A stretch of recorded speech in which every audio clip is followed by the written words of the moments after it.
وَلْتَنظُرْ نَفْسٌ مَا قَدَّمَتْ لِغَدٍ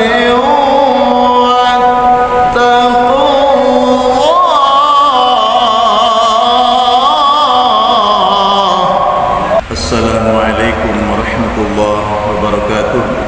Allahumma salli ala sayyidina Muhammad wa ala alihi wa ashabihi ajma'in, amma ba'du. Rasulullah sallallahu alaihi wasallam memperhatikan hal ini.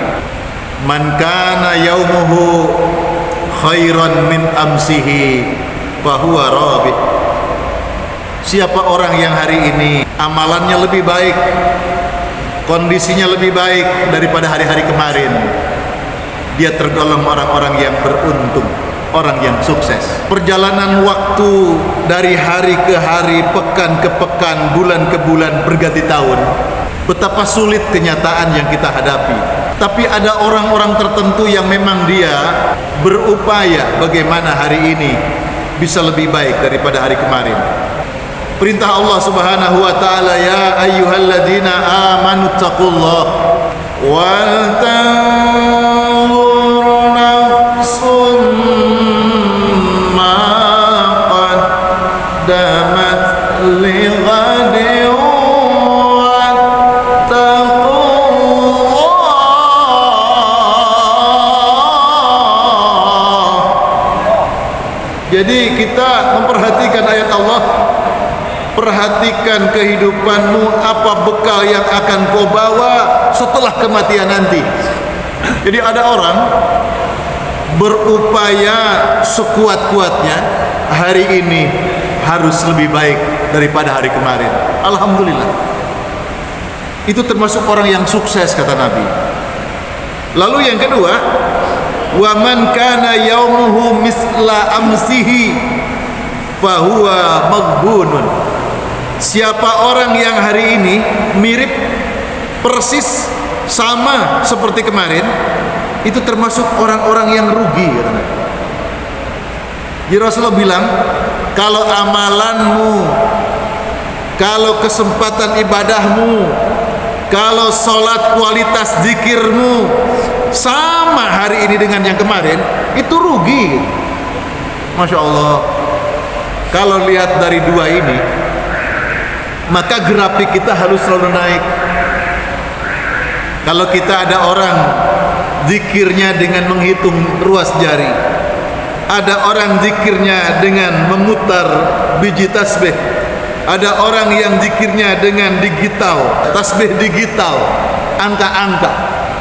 Sebenarnya orang-orang itu punya maksud baik, agar dia punya perhitungan untuk dirinya, bukan untuk orang.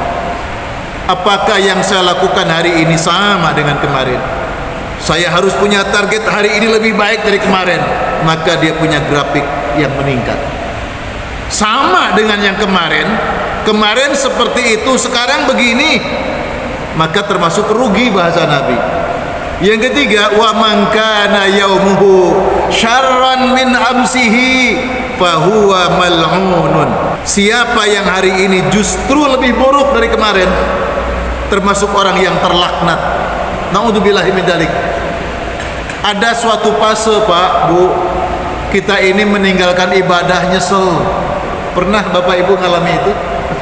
Nggak sholat, telat sholat, bangun kesiangan, subuhnya telat, nyesel banget. Lalu kesini-kesininya mungkin keseringan. Nggak sholat tuh nggak nyesel, kesiangan alhamdulillah, kan aneh. Kata Nabi, hati-hati. Orang mukmin punya target, bagaimana dia bisa berjumpa dengan kemuliaan. Maka dia harus melakukan sesuatu yang bisa memuliakan dirinya, sehingga menjadi orang-orang yang cerdas, kata Nabi. Al-kais man dana nafsahu wa amila lima ba'dal maut. Orang yang cerdas, orang yang pandai, kata Nabi, adalah orang yang mampu mengevaluasi dirinya serta melakukan bekal amal-amal sebelum atau untuk bekal sesudah kematiannya. Saya mati besok, apa yang saya bawa? Itu masih lumayan Pak, orang ingat mati itu Pak. Yang banyak itu nggak ingat mati. Orang yang lupa akan datangnya kematian, orang yang tidak memperhatikan bahwa dirinya pasti akan menemui kematian, hidupnya akan sembrono, hidupnya tidak akan terkontrol. Makanya orang itu, ya Allah, hidup yang sementara ini apa yang harus kuperbuat? Ya Allah, besok kalau saya mati, bekal apa yang akan saya bawa? Ya Allah, saat-saat kesempatan saat ini apa yang harus kuperbuat? Mesti berpikir yang baik. Makanya Nabi mengatakan, man al-kais man dana nafsahu wa amila lima ba'dal maut, termasuk orang yang cerdas, yang berpikir bekal untuk setelah kematian itu. Makanya ada kalimat, siapa yang mati tapi tidak membawa bekal untuk kematian, sungguh itu kematian yang nekat. Para jamaah yang dimuliakan oleh Allah, maka bulan Muharram, bulan untuk berhijrah. Paling tidak kita tidak hijrah seperti Nabi, berpindah dari Mekah ke Madinah dengan ujian yang sangat berat. Nabi itu pemimpin, Nabi itu Rasulullah, Nabi itu dimuliakan Allah, harus berdarah-darah Pak, memperjuangkan agama agar bisa sholat yang nyaman. Sekarang itu loh, bikin 1000 masjid, nggak ada godaan ancaman, nggak ada orang yang menghalang, jangan dirikan masjid, akan saya hadapi dengan pedang. Nggak ada, nggak berdarah-darah. Nabi itu bagaimana sahabat agar bisa sholat, agar bisa nyaman ibadah, berdarah-darah Pak, Masya Allah. Maka sungguh rahmat Allah yang diberikan oleh Allah, yang dibawa oleh Rasulullah untuk kita semua. Ketika kita diberikan rahmat itu, ayo kita gunakan untuk ibadah, bekal pulang kita untuk akhirat. Maka bulan Muharram, bulan hijrah, untuk kita melangkah, kita tidak melangkah sebagaimana Nabi pindah dari Mekah ke Madinah. Paling tidak kita melakukan yang disebut dengan hijrah qalbiyah, hijrah hati kita kepada Allah Subhanahu wa ta'ala. Yang tadinya lalai kepada Allah, sekarang ayo berusaha untuk ingat kepada Allah. Yang tadinya malas ibadah, sekarang ayo rajin ibadah. Yang dulu buka Quran mungkin nunggu Ramadan, sekarang tidak menunggu Ramadan, setiap ada waktu kesempatan buka Qurannya, kita baca pelan-pelan. Yang dulu cuma baca Quran saja, sekarang mulai dimaknai terjemahannya, pemahamannya, lalu diamalkan dalam kehidupan. Dulu pelitnya nemen, sekarang sudah mulai agak dermawan, ditingkatkan. Hadirin yang dimuliakan oleh Allah, oleh karena itu ayat Al-Quran yang berbicara tentang bulan haram, inna iddatash syuhuri indallahi isna asyara syahran fi kitabillah yawma khalaqas samawati wal ard minha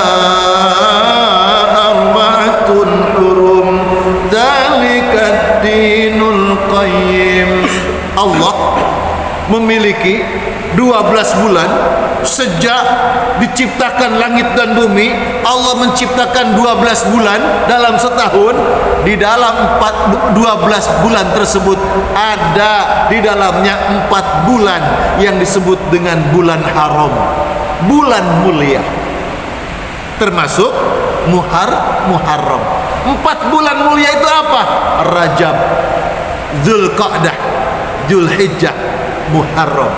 Tahu nggak ayat ini di mana adanya? Surat yang berbicara tentang ini surat At-Taubah, ayatnya ayat 36. Surat ke-9 surat At-Taubah. Apa maknanya? Di bulan-bulan haram ini kita harus kembali kepada Allah. At-Taubah, taba yatubu taubatan, harus banyak bertobat kepada Allah Subhanahu wa taala. Subhanallah. Berbicara tentang Muharram, berbicara tentang kemuliaan, diawali dari surat Taubah. Artinya Kenapa? Kita harus kembali ke jalan Allah. Kenapa? Karena langkah kita telah banyak keliru. Tobat kepada Allah, menyesali setiap kesalahan, berniat sekuat-kuatnya untuk tidak mengulanginya lagi, diisi dengan amal-amal soleh, dengan memperbanyak istighfar.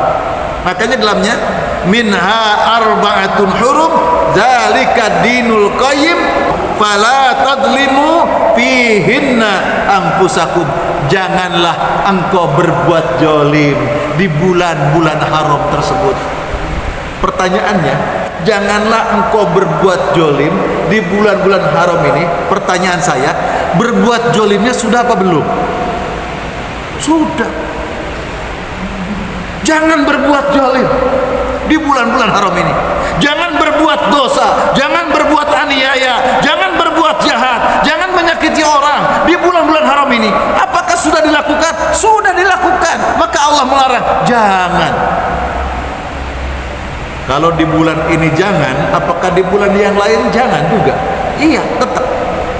Hanya bedanya di bulan haram ini, setiap perbuatan dosa, perbuatan maksiat, hakikatnya dia berbuat zalim untuk dirinya sendiri, dosanya, balasannya lebih berat daripada bulan-bulan yang lain.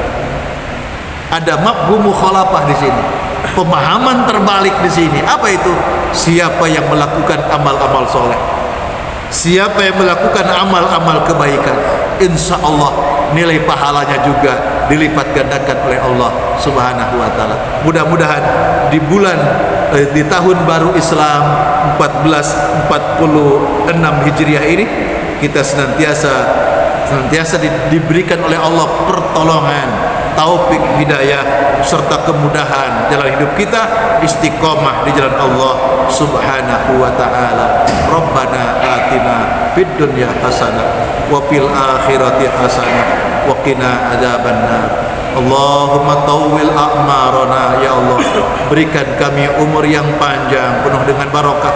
Wa sahih ajsadana, sehatkan badan kami ya Allah, sehatkan rohani jiwa kami Allah. Wa nawwir qulubana, berikan kami cahaya di hati kami ya Allah, cahaya yang mendidik kami senantiasa taat di jalan yang Engkau ridhai. Rabbana wa taqabbal du'aana innaka sami'ud du'a walhamdulillahi rabbil alamin. Wallahul muwaffiq ila aqwamit thoriq. Assalamualaikum warahmatullahi wabarakatuh.